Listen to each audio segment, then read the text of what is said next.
మరి వృక్షో రక్షిత రక్షితః అనేది మనందరికీ కూడా పూర్వకాలం నుంచి పెద్దలు చెప్పినటువంటి విషయం. చెట్టును మనం రక్షిస్తే చెట్టు మనల్ని రక్షిస్తుంది. మరి ఈ రోజుల్లో మనకు ఏదైతే రియల్ ఎస్టేట్స్ వస్తూ ఉన్నాయో దానివల్ల మనం చెట్లను నరకడం వలన ఈ గ్లోబల్ వార్మింగ్ అనేది వస్తూ ఉంది. ఈరోజు భూకంపాలు రావడం కానీ సునామీలు రావడం కానీ ఇవన్నీ కూడా మనం చెట్లు మరి నరకడం వల్లనే వర్షాలు సకాలంలో రాకపోవడం ఇటువంటి ఇబ్బందులు జరుగుతూ ఉన్నాయి. ముఖ్యంగా అడవుల్లో చెట్లను నరికితే ఈరోజు అక్కడ ఉన్న కోతులు మనకొచ్చి మన ఊర్ల మీద పడుతున్నాయంటే వాటికి అక్కడ తిండి లేకపోవడం వలన.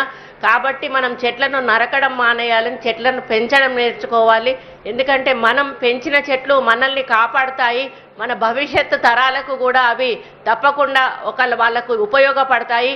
ముఖ్యంగా బయోడైవర్సిటీ అనేది మనం రక్షించబడుతుంది. ఎందుకంటే జీవజాలం అనేది బతకాలి అంటే చెట్లు తప్పనిసరిగా ఉండాల్సిన అవసరం ఉన్నది.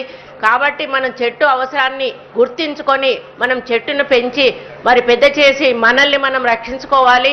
మన సమాజాన్ని, మన భవిష్యత్తు తరాలను కూడా రక్షించాలి. దాంట్లో ప్రతి ఒక్కరూ పాత్రదారులు కావాలి.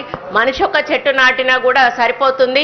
మరి ఈసారి మా PCCF గారు అన్నట్టుగా 100% రీచ్ కావడానికి ప్రతి ఒక్క డిపార్ట్మెంట్ కూడా సహకరించాలని తెలియజేసుకుంటూ, ఇక్కడ వచ్చిన మీరందరూ కూడా దీన్ని ఒక ఉద్యమంలాగా ముందుకు తీసుకెళ్లి మనం 100% రీచ్ అయ్యే విధంగా మీరు మొక్కలను నాటి ఈ యొక్క మరి మన భౌగోళిక పరిస్థితులను బాగుపరచాలని చెప్పి తెలియజేసుకుంటూ మరి అవకాశం ఇచ్చిన పెద్దలకు ధన్యవాదాలు.